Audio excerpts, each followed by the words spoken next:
నేను వస్తా, ప్లీజ్ అట్లా అనకు. నేను వస్తా. నేను ఏదో గొడవ కూడా దొంగేస్తాను గొడవ దిగి నువ్వు అలాంటి లెక్కలు చేయకురా, ఇంకా చెడ్డ పేరు తెచ్చుకున్నాడు అవుతావు. నిన్ను ప్రతి నాకు అసలు ఉండబుద్ధి అయితే లేదు, నేను ఏం తూకెళ్ళిపోతా అంటుండు. నేను లేకుండా వీడియోలు అట్లా చేస్తానని నేను కావాలని వేయలేదు కదరా. నువ్వు ఈ గొడవలు అవి తెచ్చుకోకపోయి ఉంటే ఇంతవరకు రాకపోతుండే కదా. మరి చిన్నప్పుడు వేసేది ఉండే అని అడుగుతున్నాడు. నేను అడుగుతున్న ఒక్కొక్క మాట నేను సమాధానం చెప్పలేకపోతున్నాను. బబ్బుని తీసుకురావాలని మా కోరిక కాదు, ప్రజలందరూ కూడా కోరుకుంటున్నారు. చాలా వాడు నిజమే, నువ్వు ఆలోచించి వాడి భవిష్యత్తు కోసం ఆలోచించి చేసావు. కానీ వాడు ఎలాగైనా నచ్చ చెప్పి ఇక్కడ స్కూల్కి రెగ్యులర్గా వెళ్ళేటట్టు చేద్దాం, ఎవరితో గొడవలు పడకుండా చూసుకుందాం. ఇమ్రాన్ 26 వస్తే ఈయన చనిపోయే సంవత్సరం అవుతుంది.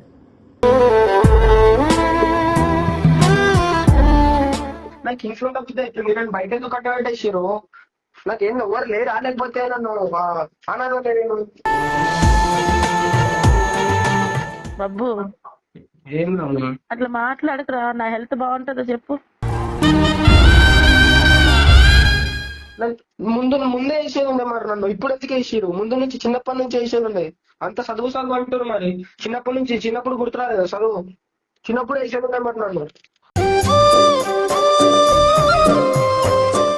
నేను సార్ కూడా చెప్తున్నాను, సార్ బబ్బు చేసిన పనికి మీకు నేను సారీ చెప్తున్నాను, ప్లీజ్ అని క్షమించి, ఎట్లయినా మీరే హాస్టల్లో వేసారంట, దయచేసి వాడిని ఇంటికి తీసుకొచ్చేయండి సార్, మా వల్ల అస్సలు అయితలేదు. నేనేం చెప్పలేకపోతున్నాను, దయచేసి అందరూ బబ్బుని తీసుకురావాలని కామెంట్ చేయండి.